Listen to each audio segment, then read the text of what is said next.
তোমরা মানো আর না মানো, আমি জাস্ট একটা জিনিস রিয়েলাইজ করলাম যে সমাজে আমাদের মানে পুরুষ মানুষদের কোনো রেসপেক্ট নেই, সেরকম হারে কোনো রেসপেক্ট নেই।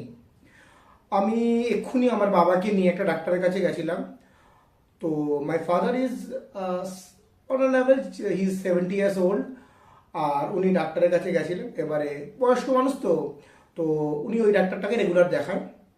এবার উনি লাস্ট দেখিয়েছিল আগের বছর 2025 সালে।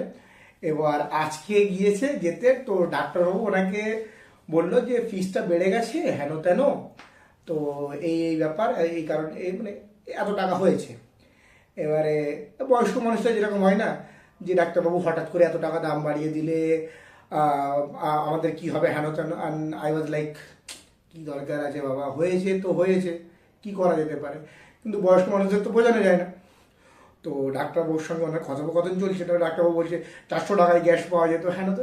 ডাক্তারবাবু অনেক কিছু বলছে, বাট কোনো একটা জায়গায় গিয়ে আমি বুঝতে পারলাম যে ডাক্তারবাবু একটু আনকমফোর্টেবল আছে ব্যাপারটা নিয়ে। এবং বাবাকে যে রিপ্লাইগুলো দিচ্ছে, উনি সুইটলি রিপ্লাইগুলো দিচ্ছিল, কিন্তু আমি বুঝতে পারছিলাম যে ওনার রিপ্লাইয়ের মধ্যে একটা ওনার যে খারাপ লাগার ব্যাপারটা বোঝা যাচ্ছিল। তো ডাক্তারবাবু আমরা যখন বেরিয়ে আসছিলাম, তো ডাক্তারবাবু কনস্ট্যান্ট ওই মানে ফিসটা নিয়ে কথা বলে যাচ্ছিল। তো বাবা আবার ফিসটা দিতে গেল, উনি নিলেন না যদিও। এবার ফ্যাক্টটা হচ্ছে এই সেম জিনিসটা ওই ডাক্তারের কাছে যখন আমার মা যায়, and right now she is 60 or 65 years old। তো আমার মা গিয়ে আরও অনেক কথা বলে ওনার সঙ্গে, ফ্যামিলি রিলেটেড হেন তেন, মানে রীতিমতো গল্প করে। অ্যান্ড উনি আমার মায়ের সঙ্গে খুব ভালো কথা বলে, ইয়ার্কি করা, উনি আমার মাকে মা বলে। তো অনেক রকমের গল্প টল্প সব করে। কিন্তু আমি একটা জিনিস রিয়েলাইজ করেছি, শুধু এখানে না আরও অনেক জায়গায়, যে মানুষ মানে বিশেষ করে আমরা ছেলেদের সঙ্গে যে বিহেভটা করা হয়, মেয়েদের সঙ্গে কিন্তু ডিফারেন্ট বিহেভটা করে, তাদের সঙ্গে খুব সুইট থাকে। বাট ছেলেদের এত সহজে ভালো ব্যবহার পাওনা হয় না। প্রচণ্ড খেটে প্রচণ্ড কষ্ট করে তারপরে গিয়ে একটা ভালো ব্যবহার পাওনা হয়। সেই জায়গায় কিন্তু মেয়েদের এই দিক থেকে একটা বেনিফিট আছে আমাদের দেশে, শুধু না সব জায়গায়। এবারে শুধু এখানে মানে এটা একতরফা বললে তো চলবে না। আমার মা একটা খুব দামি কথা বলে, বলে ফকিরের শত্রু ফকির। তার মানে কি? তার মানে হচ্ছে সেম ক্যাটাগরির লোক সেম ক্যাটাগরির লোকেরই শত্রুতা করে। যেমন ধরুন পুরুষ মানুষ, এই দুটো পুরুষের কথাবার্তা হলে কিন্তু তাদের মধ্যে যে কথাবার্তাটা হবে, মানে এমন কোনো হবে না যে মানে ভালোভাবে সুইটলি বুঝিয়ে কথা হবে না, তেতো তেতোই কথা হবে।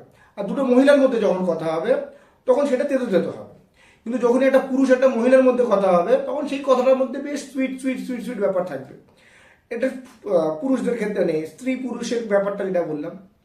সিমিলারলি তুমি দেখবে সেম প্রফেশনে যদি দুটো লোক কথা বলে, ধরো দুটো ওস্তাদের কথা বলছে, তাদের মধ্যে যখন কথা হবে ইন্টেন্স কথা হবে, ঠিক আছে, তুই কি জানিস, তোর থেকে বেশি আমি জানি, হেন তেন।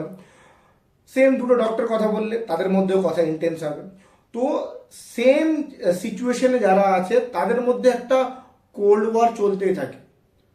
তো ফকিরের দুষ্কুন ফকির, এই কথাটা আগে বুঝতাম না আমি, বাট আস্তে আস্তে রিয়েলাইজ করছি যে সেম ক্রাইটেরিয়াওয়ালা মানুষরা অলওয়েজ কিন্তু একে অপরের বিরোধিতা করতে থাকে।